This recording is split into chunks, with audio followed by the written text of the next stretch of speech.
پاکستان کے علاقے بورے والا میں ایک رکشہ ڈرائیور 4 مہینے تک 10ویں کلاس کی لڑکی کے ساتھ زیادتی کرتا رہا۔ ایک دن لڑکی گھر نہیں پہنچی تو والدین کی سرچنگ کے بعد پتہ لگا کہ لڑکی نیم بے ہوش حالت میں پاس کے ایک ویران مقام پہ پڑی ہوئی، جس کے بعد یہ سارا معاملہ بے نقاب ہو گیا اور اس وقت FIR کے مطابق وہ لڑکی حاملہ بھی ہو چکی ہے۔ آپ کو پتہ ہے کہ ہم کس درجے پہ آ چکے ہیں؟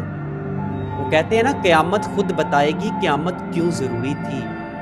واقعی آج قیامت ضروری ہے۔ آج انسان کی شکل میں کیسے ہوس کے بھیڑیے موجود ہیں، کوئی نہیں کہہ سکتا۔ آپ کسی کو پہچان ہی نہیں سکتے۔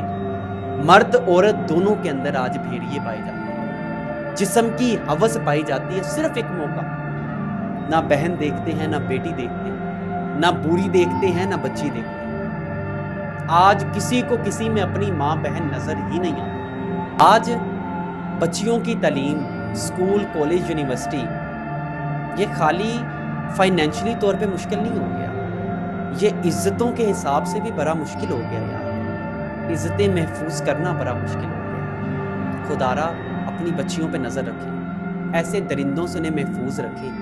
جتنا ہو سکے اگر آپ کی بیٹی، آپ کی بہن، آپ کی بیوی تعلیم حاصل کر رہی ہے نا، تو نظر رکھیں وہ کہاں جاتی ہے، وہ کہاں آتی ہے، اور اگر وہ کسی غلط کاری میں ملوث ہو گئی ہے نا، تو اس کو اس دلدل سے نکالنا بھی آپ کی رسپانسبلٹی ہے۔ پاکستان زندہ باد جی۔